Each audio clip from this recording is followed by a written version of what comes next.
Assalamualaikum warahmatullahi wabarakatuh. Saya Zaini Tinodianti, mahasiswa Ilmu Komunikasi semester 2 Universitas Muhammadiyah Ponorogo. Kali ini saya akan meresensi buku novel Bulan karya Terelie. Identitas buku, judul, bulan, penulis, Terelie, penerbit, PT Gramedia Pustaka Utama, tahun terbit 2016, tebal buku 400 halaman, 20 cm, ISBN 978 602 03329499. Tentang menulis, Terelie adalah nama pena seorang penulis Indonesia yang berbakat dengan segala imajinasinya. Menurut informasi yang beredar, nama aslinya adalah Darwis. Terelie telah membuat karya-karya yang sering masuk penjualan bestseller dan top 10 di toko-toko buku Indonesia. Bahkan beberapa karyanya telah diangkat ke layar lebar. Sinopsis, namanya Sally, usianya 15 tahun, kelas 10. Dia sama seperti remaja yang lain, menyukai hal-hal yang sama. Mendengarkan lagu-lagu, pergi ke gerai fast food, menonton serial drama, film, dan hal lain yang disukai remaja. Tetapi, ada sebuah rahasia kecil Sally yang tidak diketahui siapapun. Sesuatu yang ia simak sendiri sejak kecil. Sesuatu yang menakjubkan. Namanya Sally, dan dari tangannya bisa mengeluarkan petir. Isi resensi. Buku novel Bulan karya Terelie ini bertemakan dunia paralel yang merupakan buku kedua dari serial novel Bumi. Jika di novel Bumi menceritakan petualangan di klan Bulan, maka novel Bulan ini menceritakan petualangan di klan Matahari. Pada novel Bulan diceritakan Ali, Sally, dan Raib diajak Miss Selena dan Alf untuk melakukan diplomasi dengan klan Matahari. Awalnya, kedatangan Alf, Miss Selena, Raib, Sally, Ali, dan Ili hanya untuk mencari sekutu dalam menjaga perdamaian dunia antar klan, serta mewaspadai kehadiran si tanpa mahkota dan pasukan bayangan yang berusaha keluar dari tempatnya, yakni penjara bayangan di bawah bayangan. Kedatangan mereka bertepatan dengan Festival Bunga Matahari, namun Ketua Konsil Klan Matahari, Falata Ratana IV, justru memanfaatkan mereka untuk menambah kekuatan sang ketua, yakni dengan mengikutsertakan Raib, Sally, Ali, dan Ili dalam kompetisi mencari bunga matahari yang pertama mekar pada hari ke-10 sejak kompetisi dimulai. Keluar dari portal, mereka langsung disambut sorak-sorai para penonton di tribun.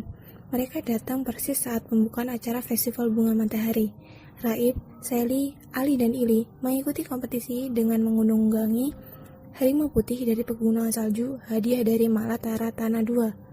Di tengah lapangan Istana Ilios, saat petir menghantam api unggun, 9 kontingen lain berderap meninggalkan lapangan istana bersama hewan yang ditungganginya menerobos gerbang-gerbang yang ada. Raib dan rombongan menuju utara untuk mencari kode sandi pertama, mengikuti arahan Ili. Petualangan mereka di klan Matahari pun dimulai, bercahaya di tengah malam dan jarang terjadi, seperti sebuah siklus alam. Kode-kode tersebut dapat ditemukan oleh Raib dan rombongan dengan beberapa bantuan. Banyak hal yang membuat petualangan mereka menjadi lebih menarik. Tantangan pertama, mereka harus menerobos lebatnya hutan, singgah di ternak lebah milik Hana, melintasi padang bedu berduri, dilanjutkan dengan serangan kawanan gorila yang marah. Tidak itu saja, mereka harus menghindari burung pemakan daging yang melempari mereka dengan buah kecil namun berisi asap racun saat meletup. Kemudian melintasi lereng pegunungan berkabut, menyeberangi danau yang tentu saja tidak mudah. Mereka harus menjawab teka-teki yang dibuat oleh pemilik perahu sebelum mengantarkan mereka ke seberang danau menaiki perahunya. Tiba di perkampungan nelayan danau Teluk Jauh, bertemu Menatara Nata II.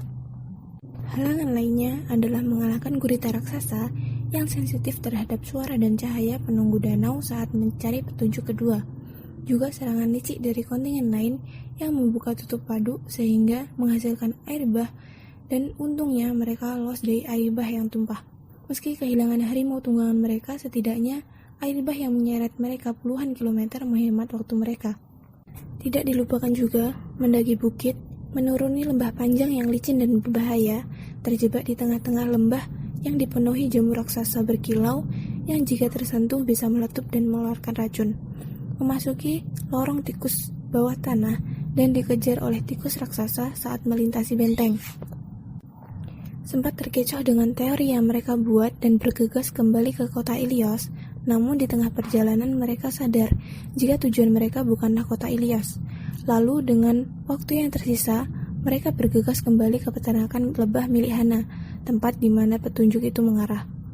Banyak rintangan yang mereka lewati, bertemu dengan hal-hal baru, membantu kontingen lain, membantu orang yang bahkan mengusir mereka. Raib dan rombongan tidak sadar jika sedang diperdaya oleh ketua konsil klan Matahari. Ketika Raib sampai di tempat mekarnya bunga matahari, ketua konsil klan Matahari memaksa untuk memetik bunga tersebut. Dengan begitu, ketua konsil berhak meminta sebuah permintaan. Dia ingin bersekutu dengan si tanpa mahkota untuk menguasai klan bumi dan matahari, sementara si tanpa mahkota ingin klan bulan dan klan bintang. Pertempuran hebat pun terjadi antara ketua konsil klan Matahari melawan Raib, Sally, Ali, Ili, Meselena, Af, yang dibantu beberapa konsil dari klan Matahari, dan juga salah satu kontingen yang kaptennya dibunuh oleh ketua konsil klan Matahari. Hana mengorbankan lebahnya, dan Ili mengorbankan dirinya demi menjaga malapetaka di klan mereka. Kelebihan, buku novel ini sangat fantastik, seru, juga menegangkan, membuat para pembaca semakin tertarik akan kelanjutan cerita dari serial Buku Bumi. Kekurangan, karena begitu fantastik, novel ini membuat para pembaca bertanya-tanya akan hal yang kurang diterima oleh logika.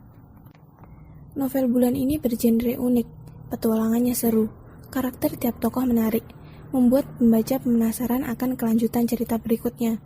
Walaupun sempat sedih karena di akhir cerita tokoh Ili meninggal, tetapi tidak masalah, karena sesuatu yang besar membutuhkan pengorbanan yang besar pula. Novel ini memaparkan persahabatan, arti ketulusan, kemanusiaan, rendah diri, dan tidak angkuh. Mengajarkan bahasa alam dengan mengenal siklus alam, mengenal lebih dekat dengan seluruh makhluk hidup di setiap tempat, menggerakkan pembaca untuk tetap membantu siapapun yang membutuhkan pertolongan. Terima kasih, sekian resensi buku dari saya. Kurang lebihnya saya mohon maaf. Wassalamualaikum warahmatullahi wabarakatuh.